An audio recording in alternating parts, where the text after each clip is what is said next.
Damn it. ఏంటిటా కుండబద్దలు కొడతా అట్ట. నమస్కారం, కుండబద్దల ప్రేక్షకులకి స్వాగతం. నేను గౌతమ్ కాటా. జగన్మోహన్ రెడ్డి అసలు మర్మం ఏమిటి అనేది అంబటి రాంబాబుకి అర్థమే కాలేదు. అంబటి రాంబాబు అయోమయం జగన్నాథం అన్నట్టుగా సోషల్ మీడియా కార్యకర్తని ఆయనే దగ్గరుండి పట్టించాడు. దానికి ఆయన కావాలంటే ఇదిగో అరెస్ట్ అయిన దగ్గర నుంచి 24 గంటలు నేను లెక్క పెడతాను, ఆ 24 గంటల్లోపు కోర్టులో గనక ప్రవేశపెట్టకపోతే చూస్తారు నా తడాకా అన్నట్టుగా ఆయన ఏదో ప్రగల్భాలు పలికిన ఆ సోషల్ మీడియా కార్యకర్తని దగ్గరుండి ఆయనే పట్టించాడు. పలానా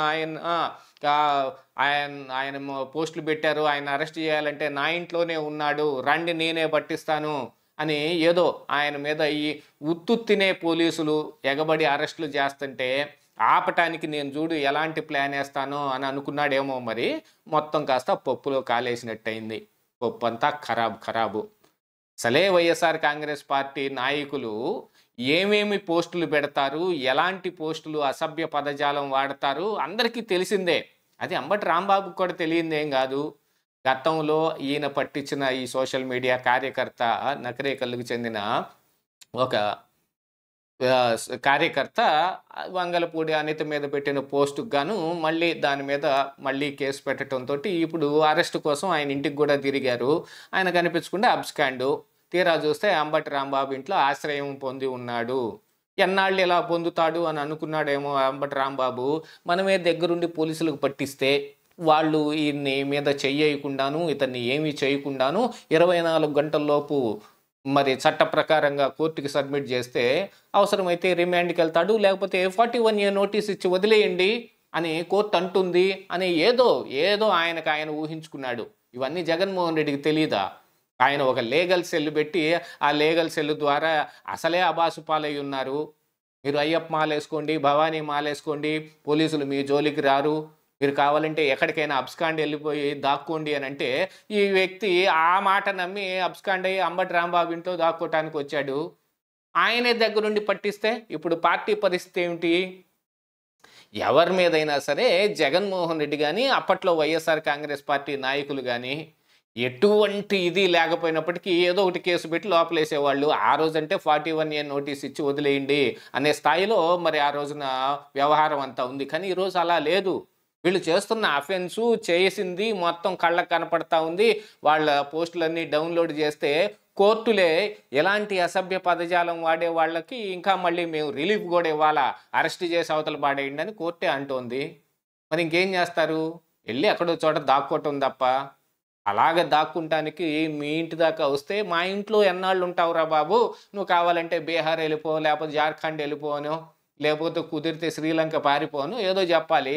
అవసరమైతే 4 డబ్బులు ఇచ్చి పంపించేస్తే అతను కూడా వెళ్ళే ప్రయత్నం చేస్తా. పట్టుబడితే ఇంకా అతను సొంతంగా ఆయన ఏదవుద్ది. కానీ ఈ రోజున ఏమైంది? ఆ అరెస్ట్ మొత్తం అంబటి రాంబాబు మెడకు చుట్టుకొని పైనుంచి తలంటు పోశారు. నీకేం పని పట్టింది ఎవరినైనా ఒకరిని పట్టియటానికి? వాళ్ళు తీసుకెళ్ళి లోపల ఏం చేస్తారో నీకు తెలుసా?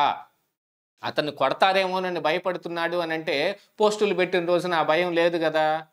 ఏమో పోలీసులు ఏం చేస్తారో మరి. ఇప్పుడు బోరుగడ్డగా నీళ్ళకి పోలీసుల సహకారంతో కొద్దో గొప్ప బాగానే నడుస్తోంది. ఆయన్నేమి ఎక్కడ ఏమి ఇది చేసినట్టుగా ఏం కనపడటం లేదు. అలాగనే ఇతనికి కూడా కుదిరితే ఏదైనా రిలీఫ్ ఇప్పించే కార్యక్రమాలు చేయాలి. కానీ నువ్వే పట్టిస్తే లోపలికి వెళ్ళిన తర్వాత వాళ్ళ పరిస్థితి ఎలాగుంటుందో చెప్పలేం. అసలే ఒక్కొక్క కార్యకర్త జారిపోతూ ఉన్నారు. వైఎస్ఆర్ కాంగ్రెస్ పార్టీ బలం నానాటికి తీసుకట్టు నాగం బొట్టు లాగా మొత్తం బూడిదలో కలిసిపోయే పరిస్థితి ఈరోజు దాపురిస్తే మిగిలే 1 అరాని కూడా మీరే పట్టిస్తే ఎలాగాని పైనుంచి బాగా తలంటు పోసేశారు. కొంతమంది పేర్లు చెబుతుంటేనే నాకు చిరాగ్గా ఉందయ్యా, వాళ్ళ పేరు నా ముందు ఉచ్చరించబాగండి జగన్మోహన్ రెడ్డి అంటున్నాడు అనేది కూడా కొన్ని పుకార్లు ఇప్పుడు బయట నడుస్తున్నాయి. అందులో మొదటివాడు ఈ అంబటి రాంబాబే అనేది కూడా అందరూ అనుకుంటూ ఉన్నారు. మరి జగన్మోహన్ రెడ్డి ఆ మాట అన్నాడో లేదో తెలియదు. కానీ అందులో మిగతా కొంతమంది ఉన్నారు, పెద్ద పెద్ద నాయకులే ఉన్నట్టుగా కూడా సమాచారం వస్తుంది. కొంతమంది వెళ్ళిపోయి ఇప్పుడు అధికార పక్షంలో ఉన్న దాంట్లో చేరిన వాళ్ళని కూడా వదిలేస్తున్నాడు కానీ ఇలాగనే ఉండి ఏదో ఒక దిక్కుమాలిన పని చేసే వాళ్ళని మాత్రం గట్టిగానే తలంటు పోస్తున్నట్టుగా ఇప్పుడు సమాచారం వస్తూ ఉంది. అలాంటి దాంట్లో మొట్టమొదటి వాడిగా ఈ అంబటి రాంబాబే ఉన్నాడనేది ప్రజల్లో నానుడి. మరి ఏం జరిగిందో ఏం తెలియదు కానీ అంబటి ప్లాన్ మాత్రం అట్టర్ ఫ్లాప్ అయిపోయింది. పట్టించాల్సిన కార్యకర్తను తానే తన చేతులతో పట్టించేశాడు.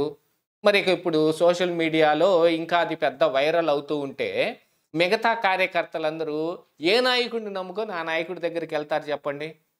అసలు ఏం చేద్దాం అనుకుని ఆ పార్టీ నాయకుల మోరల్ సపోర్టును కూడా ఈయన దెబ్బతీసినట్టు అయిపోయింది. అసలే మూలిగే నక్క మీద తాటికాయ పడ్డట్టు ఇప్పుడు కుదేలవుతున్న వైఎస్ఆర్ కాంగ్రెస్ పార్టీ కార్యకర్తని ఎలా కాపాడుకోవాలి, జమిలి ఎన్నికలు వస్తాయి, మీరేం భయపడమాకండి, 2 సంవత్సరాల మందే అధికారం అని జగన్మోహన్ రెడ్డి గట్టిగా వేస్తూ ఉంటే ఇంకో పక్కన గ్రేట్ ఆంధ్ర కూడా తగులుకుంది. మీరు మళ్ళీ తిరిగి సీఎం అవ్వాలంటే ఆ చంద్రబాబు నాయుడు చేతిలో ఉంది. మీకంటే దరిద్రమైన పాలన ఆయన అందిస్తే తప్ప మీరు మళ్ళీ తిరిగి సీఎం అయ్యే అవకాశమే లేదని ఇన్నాళ్ళు బాజా భజంత్రీలు చేసిన ఆ గ్రేట్ ఆంధ్రానే ఈరోజు జగన్మోహన్ రెడ్డి మీద ఇలాంటి వ్యాఖ్యలు చేస్తూ ఉంటే పైపెచ్చు ఈ అంబటి చేసిన పని ఒకటి. ఇలాంటివన్నిటినీ చేస్తే మరి జగన్మోహన్ రెడ్డి మర్మం ఏమిటనేది ఈ అంబటి రాంబాబుకి అంతు పట్టినట్టు అనుకోవాలా, పట్టనట్టు అనుకోవాలా? ఇదే ఈరోజు కుండబద్దలు.